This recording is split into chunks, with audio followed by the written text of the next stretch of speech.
Antes de começar a falar sobre a atuação do profissional de educação física, eu quero deixar claro para vocês que eu sou um profissional de educação física. Eu sou professor de educação física. Eu, como eu falei, fui professor de escola, fui treinador de voleibol há muito tempo, não é? Passei por uma fase fora do país, fazendo doutorado, pois quando eu voltei, eu entrei na área de avaliação física e comecei a trabalhar com avaliação física. Só que chegou uma hora que a avaliação física em si, ela, na segunda pergunta, por que da avaliação física? No terceiro, por que você caía na área de genética? Então nós tivemos que entrar na área de genética. Mas quando você entra na área de genética, você tem que permear uma equipe multidisciplinar. E quando você começa a permear a equipe multidisciplinar, você cai dentro do hospital. E essa equipe multidisciplinar, queira ou não, você tem que se integrar a ela, não ela se integrar a você.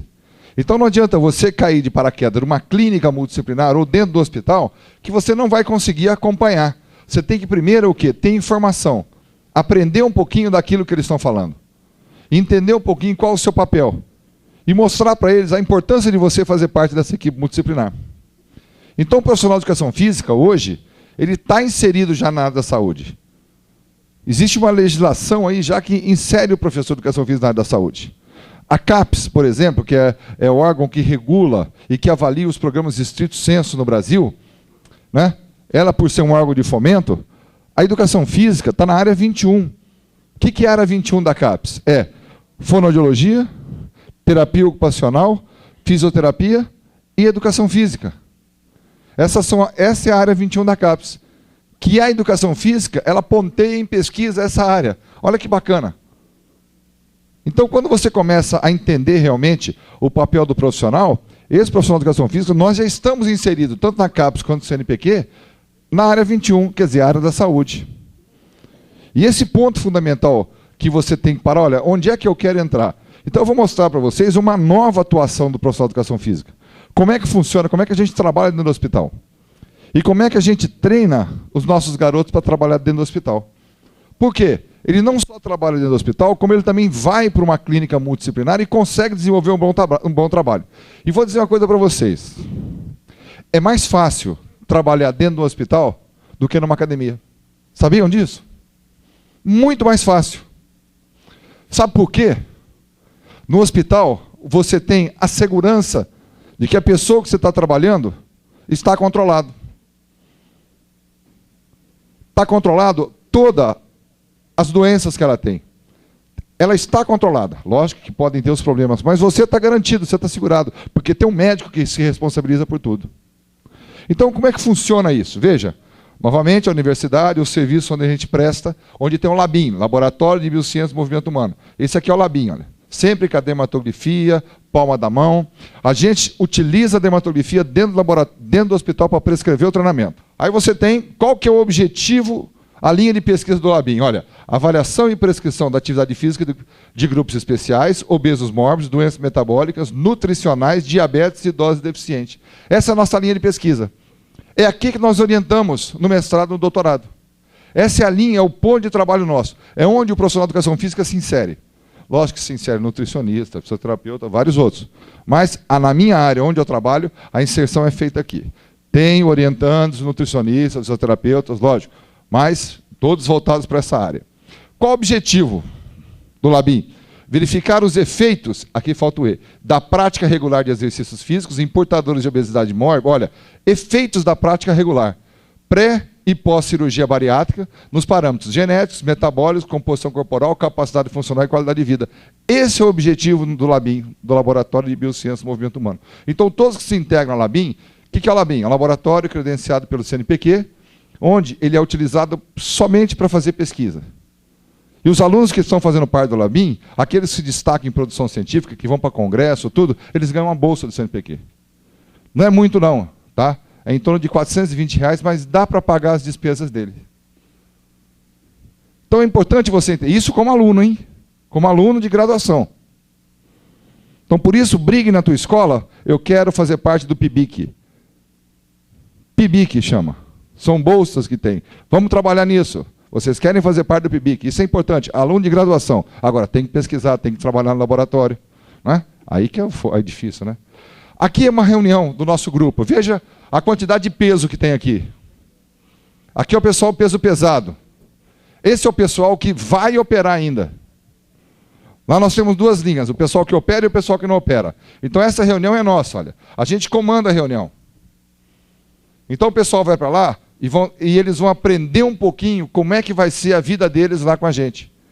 De que forma isso vai acontecer, como vai acontecer. Então a gente tem que começar a explicar para eles o que é atividade física, o que ele vai fazer, que avaliação ele vai fazer. Antes de começar qualquer tipo de trabalho, eles passam, né, por essa palestra para evitar conflitos. O que é conflitos? Ele tem que entender para que ele vai fazer o trabalho com o profissional de educação física.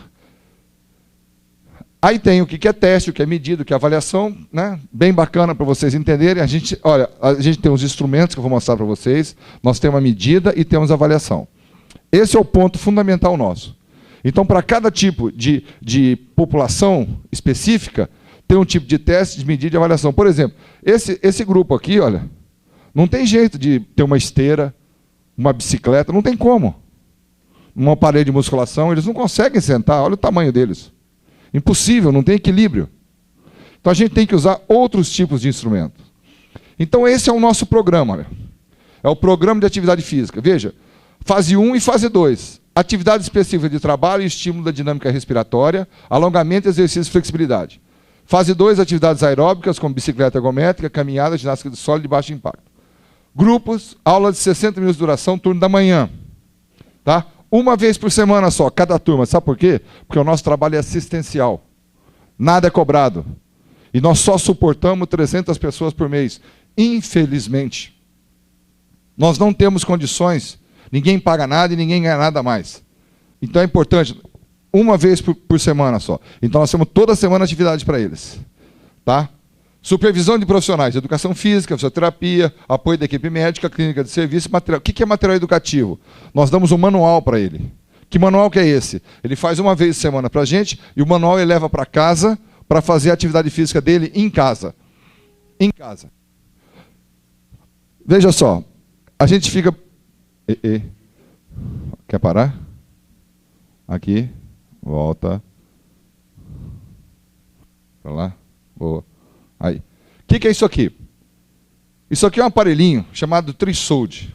O pessoal utiliza muito esse aparelho para treinamento de fundistas e meio fundistas. Isso melhora o músculo respiratório. Esse aparelhinho, o pessoal dá uma puxada nele para aumentar a capacidade pulmonar, para melhorar, né, o músculo respiratório. Esse aparelho tem uma mola, veja essa molinha aqui. E aqui coloca no nariz. A gente tira essa mola para iniciar, para não ter uma pressão muito grande, tira essa molinha aqui e coloca o bocal e manda o obeso ficar fazendo isso. Então, antes de entrar em qualquer tipo de atividade, ele começa a treinar a parte respiratória dele, que sempre é deficitária. A partir ele vai ficar 4 semanas só treinando isso. Ele não vai fazer nenhum tipo de atividade enquanto ele não passar as 4 semanas dele. Olha, na 4ª semana é impressionante a condição que ele volta para você. Isso você dá para ele, ele leva para casa. Esse aparelhinho aqui custa R$ 95,00 aqui no Brasil. Tá? Os atletas, quem corre aí, quem faz maratona, isso aqui é uma boa para trabalhar. Aí, com o passar do tempo, na primeira semana é sem mola, na segunda semana a gente coloca a mola e já regula esse anel vermelho aqui. Na outra... Então, cada vez mais esse anel vermelho vai subindo. Por quê? Para aumentar a tensão na mola. Então, vai aumentando a tensão na mola, esse anel vai subindo, então vai aumentando a força respiratória, ele vai melhorando a capacidade respiratória dele. Veja, é isso aqui. Olha o tamanhozinho da criança. Olha o teste dele. Veja. Então, esse é o treino. E eu mostrei, passou um negocinho ali, que nós conversamos ontem. O que seria? Como é que eu vou aferir a frequência cardíaca de um obeso? Muitas pessoas falam, não, você vai usar o relógio. Relógio nenhum, gente, funciona com um cara desse.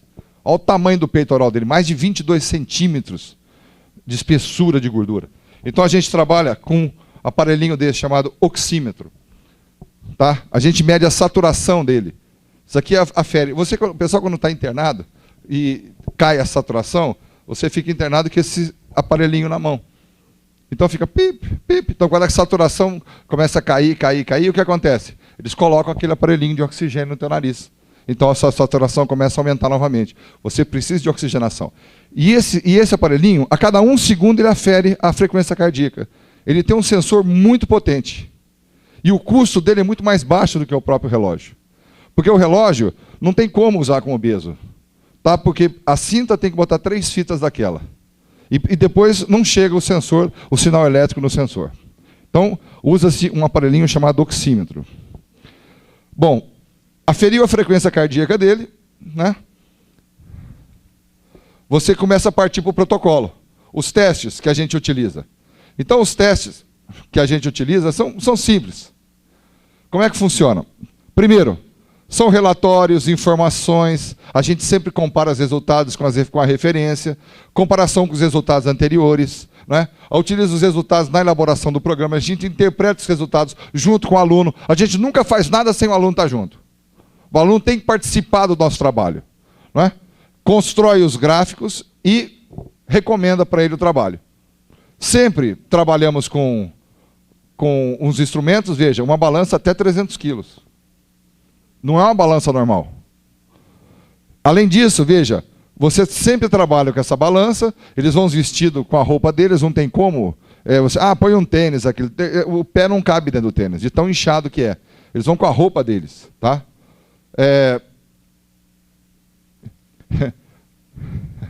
Eu gosto de dizer para vocês o seguinte, a cada vez mais nós inventamos. Não existia nada para trabalhar com um peso para um obeso. Isso aqui é um cálculo feito, cálculo da massa corporal perdida. Olha, avaliação da perda de massa corporal. Veja, o excesso da massa corporal perdida, está aqui a sigla, que é a massa corporal pré-programa menos a massa corporal pós-programa, dividido pela massa corporal pré-programa menos o peso ideal, vezes 100. O peso ideal é a massa corporal correspondente ao MC de 25 kg por metro quadrado. Quer dizer, é 25 vezes a estatura dele ao quadrado. Gente, é um cálculo, é uma regra de 3, é muito simples isso. Aí você tem qual o percentual de excesso de IMC perdido. Veja, está aqui, ó, IMC pré menos IMC pós, dividido pelo IMC pré menos 25 vezes 100. Com esses dados, eu consigo trabalhar com obeso, sem ficar inventando. Agora, eu tenho que trabalhar um pouquinho de matemática. Então aí eu vou ter resultados que eu posso trabalhar com ele, olha, cálculo da massa corporal perdida. E vou trabalhar em cima disso com ele. Depois de feito esses cálculos, eu vou, relação cintura-quadril, coisa bem simples de se fazer, são testes que você... Onde é a relação cintura-quadril? Onde você coloca essa fita métrica na cintura? Pega os 2 dedos, vocês, achem a crista ilíaca, a cabeça da crista ilíaca. Sentem certinho os 2 pés no chão, os 2 polegares, encontrem a cabeça da crista ilíaca. Encontrou a cabeça da crista ilíaca, vocês vão buscar a última costela. Então, a cintura fica no menor ponto entre a crista ilíaca e a última costela. O quadril onde é? O quadril fica na maior circunferência dos glúteos, na maior perimetria dos glúteos, com as pernas fechadas. Ok? Então você consegue fazer essa avaliação. O objetivo dela é o seguinte, é verificar como é que está a saúde do indivíduo. Se tiver menor que 0,80, você pega, olha, relação cintura-quadril. É a circunferência da cintura dividida pela circunferência do quadril. Se essa conta ficar em mulheres menor que 0,82, tá? Tudo bem. Se ficar maior que isso, ela pode ter problemas de saúde. E aqui para os homens, aqui tem 2 autores. Então esse é um ponto que a gente trabalha. Tem algumas tabelas, né, para vocês compararem pelas idades. Tem o IMC, que eu mostrei para vocês hoje. Volto a mostrar para quem não assistiu. O IMC é o peso corporal, a massa dividida pela estatura ao quadrado, que é uma referência que a gente usa com eles. Não tem outra equação. O IMC, pelo IMC que eu calculo aquela massa corporal perdida. Aqui tem os limites, né? Porque não existe tabelas ainda para obeso. Dentro de uns 6 meses nós vamos ter essas tabelas para obesos. Tá? Por enquanto a gente usa importado. Aqui, olha, aqui é legal. Aqui o obeso, a gente não tem como calcular o percentual dele. Vocês não têm máquina, não tem nada. Então vocês calculam o IMC do indivíduo obeso e botam nessa equação, olha, de Nuremberg. Percentual de gordura é igual a 1,2 vezes o IMC. O que é o IMC? É o peso dividido pela estatura ao quadrado, mais 0,3 vezes a idade. a idade do cara, menos 10,8 vezes o sexo. O sexo não é quantas vezes faz por semana, não. É masculino ou feminino, ok? Entenderam? Aí você vai achar o percentual de gordura dele, menos 5,4. No caso aqui do sexo, ó, homem vale 1, mulher nulo, 0, não vale nada. Então, fica 0 aqui. Não, na conta ali, na conta. Na conta. Por favor, foi só uma força de expressão, tá? Caso vocês não gostem daquela equação, você tem outra aqui. É o cálculo também pelo IMC. Lean. Aqui separa homens e mulheres. E dá o mesmo cálculo, é pelo IMC. Ok? Então, para vocês entenderem que não tem desculpa de dizer que você não vai avaliar o obeso. A gente está mostrando como é que avalia a composição corporal dele. Aqui é a mesma coisa, a gente sabe que o IMC não tem nada a ver com percentual de gordura, apenas o IMC vê a saúde dele. Tá? 2 homens iguais, da mesma estatura, aqui não tem como. Tá? Esse é o índice de conicidade, é um outro instrumento que a gente avalia também, o obeso. O que é o índice de conicidade? É a perimetria da cintura, né, dividido por 0,109 vezes a raiz quadrada da massa corporal, dividido pela estatura. Olha que interessante. Esse tal de Valdez aqui é um espanhol. O que ele fez? Ele pegou, olha, isso aqui é um cilindro, e esse aqui é um cone. Tá? Quanto mais você se parece com o cilindro, tá? Mais você tem um valor clínico próximo de 1. Quanto mais você se parece com um cone, com o abdômen maior, com o quadril maior, mais você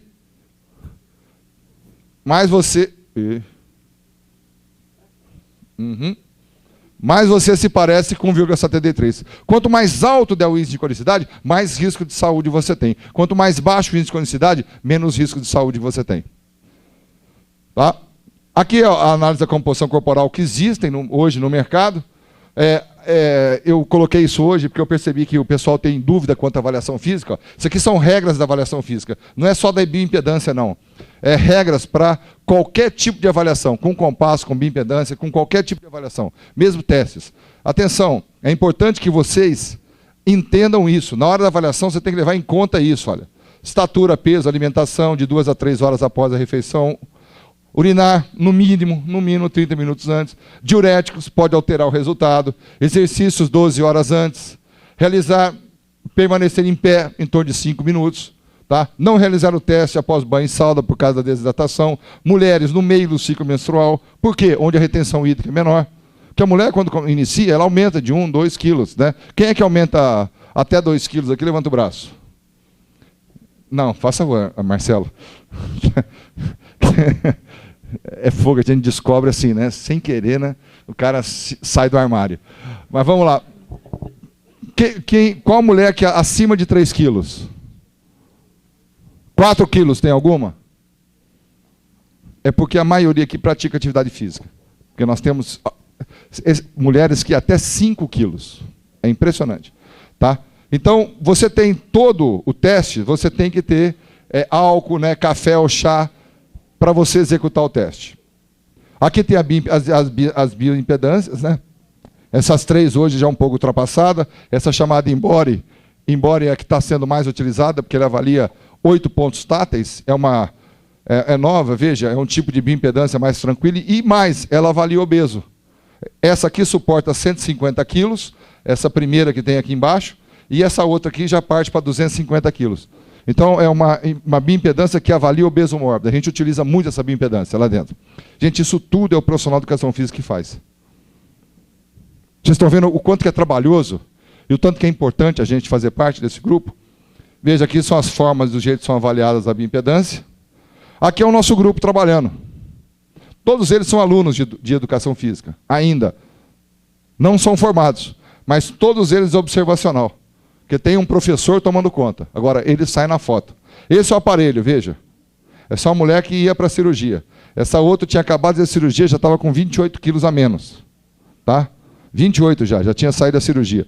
A gente pesa essas mulheres, faz a bioimpedância delas a cada 15 dias. Esse é o professor que trabalha. Veja, esse aqui é a bioimpedância, colocando a bioimpedância para fazer, ela já sai a impressão, sai um laudo, né? Tem que ser feito um teste cardiorrespiratório. Tem que ser feito um teste cardiorrespiratório, não adianta. Então foi escolhido um teste de caminhada de 6 minutos. Então ele é bem validado. um teste legal. A gente tem a preparação, aplicação e análise dos resultados. O teste ele foi proposto em 76 por Magvin, tá? E tinha 12 minutos. E em 82, o Burtland ele reduziu o teste para 6 minutos e validou o teste. Então, o objetivo dele era para avaliar pneumopatas, pessoas que tinham problemas respiratórios. E hoje ele vem sendo aplicado em insuficiência cardíaca, obesidade e também idosos. Essa informação dele, como é que o procedimento pré-teste, como é que ele deve vir vestido para o teste. Você tem que tirar todas as dúvidas dele. Olha o teste 6 minutos. Ele é bem mais preciso que o questionário, tá? Fácil aplicabilidade, ele integra bem todos os sistemas e o paciente é submetido a um esforço compatível ao limite submáximo dele. Aqui está a referência bibliográfica de onde veio o teste. Importante. A nossa pista ela é especial. Essa pista é de tartan italiano. Ela foi feita num sistema ventilado, tá? Então, está aqui, precisa de um médico ou um assistente. Você sempre fica incentivando o pessoal e ele faz o teste de muleta, viu? Muleta, no andador. Não tem problema não ele fazer o teste. E faz uma vez, depois de 30 minutos, repete o teste. Esses são os parâmetros que a gente avalia. A gente usa o oxímetro, né? X-média, esse oxímetro. Usa a tabela de Borg. Aqui pega a distância percorrida em metros, velocidade média em quilômetros, gasto energético após 2, 4, 6 minutos. E entre os intervalos, segundo e quarto minuto, e o terceiro e o sexto minuto. A gente pega a frequência cardíaca dele. Tudo com oxímetro, então não tem problema nenhum. A pessoa caminha com o oxímetro pendurado no pescoço. O teste pode ser aplicado em qualquer horário e os indivíduos devem ser orientados a percorrer a maior distância possível. Aqui é o início do teste, veja, ela está pronta aqui. Ela está de chinelo. Nesse dia ela estava muito inchada. Está o profissional de educação física aqui do lado. Tá? Essa é a nossa pista de tartan. Está vendo só? Foi feito especial para isso. Gente, esse é o corredor do hospital. Tá tudo, nós marcamos aqui o corredor. Tem 26 metros de corredor. Então não existe esse negócio. É tudo lá improvisado, como em qualquer lugar. A nossa academia também é improvisada. Então não existe nada ainda para o obeso mórbido. Está sendo trabalhado agora a academia para o obeso mórbido. Veja, é um corredor do hospital. Essa aqui é a nossa ventilação natural, né? O Rio de Janeiro também é fresquinho. Então vocês imaginem isso aqui dia de calor. Bom, o que é importante a gente entender? Você tem que calcular o PLIM. O que é o PLIM para a gente? Olha, é o cálculo, né, do limite inferior previsto para a distância percorrida ao final do teste. Então, o indivíduo ele já vai para lá sabendo qual que é o mínimo que ele tem que percorrer. E ele tem que atingir essa meta. E se ele não atingir essa meta, em quanto tempo ele vai atingir essa meta? Então, olha, 7,57 vezes a estatura em centímetros, menos 5,02 vezes a idade, menos 1,76 vezes a massa corporal, menos 309. Então, você tem aqui o cálculo do PLIM, para homens e para mulheres, para poder ver o mínimo. Tá? Então, você tem condições aqui de trabalhar esse mínimo. Então, é o teste, tá? É a forma da determinação do teste de caminhada de 6 minutos. Vai te dar um mínimo para homens e para mulheres. Ok? E esse mínimo é o que ele vai ter que alcançar. É a primeira meta dele. Olha, demora para ele alcançar a primeira meta. Mas quando ele alcança a primeira meta, para ele é um sucesso. Ele fica doido porque ele alcançou a primeira meta.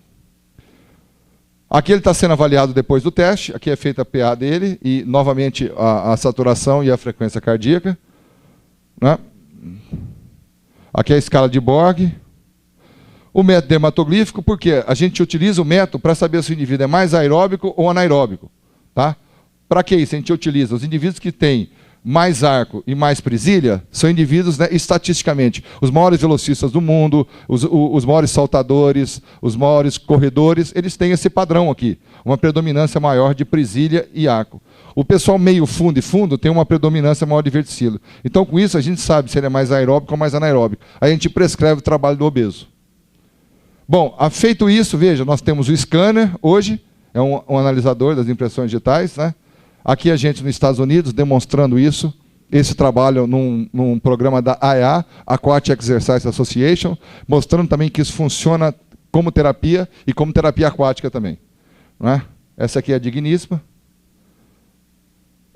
Mostrando essa parte. Esse aqui é um dos atletas paralímpicos, né, de PC. Todo esse material está nesse meu livro aí fora. E aqui só uma brincadeira para vocês. Olha, isso aqui é cirurgia bariátrica. Olha. Então a gente está alertando vocês hoje. Para amanhã você dizer, ou você fala assim, eu não sabia. Essa é a plataforma que a gente utiliza para treinar força com os nossos alunos, os nossos obesos também. Essa plataforma é diferente das outras. Por quê? As outras plataformas são vibratórias e oscilatórias. Por quê? A vibração dela é horizontal e vertical. Essa é só horizontal e oscilatória. Ela não é vertical. Por quê? Indivíduos que têm problema de pressão de fundo de olho, sistema vestibular, eles não conseguem ficar em cima da plataforma que vibra verticalmente. Então ele fica nessa plataforma. Essa é uma plataforma da Ottoboni, chamada essa plataforma. Ela oscila de 3 a 4 mil rotações por minuto. É muita coisa. É muita coisa. E a gente trabalha com ela de 0 a 100 Hz. Então a gente consegue atingir os motos neurônios alfa e beta do indivíduo através da quantidade de Hertz para poder fazer efeito nele. Só que, vocês vão perguntar, mas o obeso sobe em cima? Olha como é que eles treinam. Tá? Aqui tem como é que o máximo que ele fica 5 a 10 minutos. Veja, ela sustenta a carga, para você ter uma ideia. Né? Olha, a vibração 35 Hz, os músculos de um cara relaxam e contraem 35 vezes por segundo. Vocês imaginam o que significa ter o músculo contrair e relaxar 35 vezes por segundo? Em reação involuntária. E sustenta uma carga equivalente a 3,9 vezes o peso do seu corpo. Então, um obeso de 200 quilos, ele vai para quase 780, quase 800 quilos em cima da plataforma. Então, vocês imaginam a quantidade de força que ele faz. A frequência cardíaca dele sobe muito. Por isso que a gente fica controlando com o oxímetro para ele não aumentar. Então, esse é o treino que eles fazem. Esse é o tipo de treino, né? A parte de redução de gordura, fisioterapia e reabilitação. Então, isso aqui é uma pessoa normal subindo na plataforma. Eles trabalham assim. Com os pés em cima, o outro pé. Tá? Então, depois troca o pé. E essa aqui é a nossa bicicleta. Nós ganhamos essas bicicletas de uma academia, né? Que ela já não funcionava. Nós trocamos o pedal da bicicleta, colocamos manopla de guidão de bicicleta, fizemos os canos, então o obeso senta e pedala. Então essa é a bicicleta para o obeso, a parte ergométrica deles, porque ele não consegue. Né? Esse aqui era um grupo que a gente conhecia, olha só, no início da faculdade e agora. Tem umas fotos aí correndo desse jeito. A relação da obesidade, olha que casal lindo. Né? O amor é cego, gente. O amor é cego. Olha só. Esse aqui é o Felipe. O Felipe está entrando no mestrado agora. Então ele fez essas pesquisas, veja, com obesos mórbidos. Né? Aqui é todo o teste, tudo que é feito lá dentro. Né? Aqui o treino das pessoas, né? A periodização do treino, né? Circuito presencial, 15 minutos de ciclo ergômetro, contra-resistência, membros superiores, mais 15 de ciclo, outro contra-resistência, plataforma vibratória, uma vez por semana. Então esse é o tipo de prescrição. Treinamento, segunda e sexta, duração 12 semanas. Veja, aqui é a coleta de dados que é feita para todo o grupo. Né? Aqui é o caso 1, uma mulher, 59 anos, o peso dela e o IMC dela. Olha, 59 de IMC. O pessoal lá é barra pesada mesmo. Caso 2, outra mulher, né? 55 anos, 59 de IMC. Veja os dados, né? O primeiro e o segundo. Veja que coisa impressionante aqui, olha. A distância, como ela vai aumentando o percurso dela. Veja, em 8 semanas, olha o tanto que ela aumentou em metros. Ó. De 9, olha, 9 ela foi para 10 quilômetros. Veja que coisa engraçada. Veja a massa corporal dela. Ela começou aqui e já está aqui. Em 8 semanas. Veja a PA dela como melhorou, como diminuiu. A sistólica e a diastólica. Aqui é o dado da segunda pessoa, né? Veja como ela deu uma caída aqui. Isso aqui é problema de dor que ela sentiu. Então o pessoal oscila muito, né? Veja o peso dessa outra. E veja a pressão arterial como oscila também, mas como diminui tanto a sistólica quanto a diastólica. Aqui algumas respostas fisiológicas, né? E aqui são alguns trabalhos que os obesos realizam lá com a gente. Tá? Esses são os tipos de exercício. Então, como eu falei para vocês que é mais fácil trabalhar com eles do que na academia, vocês estão vendo por quê. Então, esse protocolo vem se mostrando eficiente e é esse o protocolo que está sendo usado nos CRO, no Centro de Referência de Obesidade. Aqui são os artigos dos nossos alunos, né? Todos eles aqui, não, esse é o único formado e esse aqui formado. Os demais, essa aqui é médica, é médico e eu, né, como orientador. Todos eles são alunos que apresentam trabalho na ABRAM. A ABRAM agora é o Congresso de Nutrição que vai ter o mês que vem. Aqui são dados que a gente já tira de lá, já coleta, né, são resultados que eles têm já do trabalho. Outro trabalho, né, análise de característica da composição corporal de mulheres obesas. Então é fantástico, essa garotada coleta dados. Então a primeira coisa que eles entram no grupo de pesquisa, eles entram e aprendem estatística, depois metodologia, aí vai entrar para estudar. O aluno lá, ele, se não souber estatística, ele não consegue trabalhar e acompanhar o nosso raciocínio. Então ele tem as 3 primeiras semanas de estatística. Bom, gente, aqui é o chato, esse é o cara mais chato do Brasil, tá? É ele que liga para todo mundo, que toma conta, ele que comanda aquilo lá tudo com mão de ferro, ele é meus olhos, minhas pernas lá dentro, tá? Ele está no 7º período. Esse aqui é o Rei Momo, veja o tamanhozinho dele que ele já está. E responsável esse rapaz, é o Felipe, aluno do mestrado. Esse é o ex-Rei Momo. E hoje ele está fino, esse ele fez cirurgia. Professor, agradeço, consegui acabar no horário. Pessoal, olha, é importante a gente concluir o que é disso. Que nós temos um papel muito importante dentro do hospital e na vida dessas pessoas. Eles precisam muito da gente. Como eu disse a vocês, isso ainda está nos hospitais. Na maioria deles é não pago. Então está na hora de clínicas particulares começarem a entrar no circuito. E é hora de vocês começarem a ter empregos e começar a integrar o profissional de educação física na área da saúde. Essa é uma das formas, existem muitas outras, mas essa é uma delas que eu venho propor para vocês. Então essa é uma proposta para o futuro.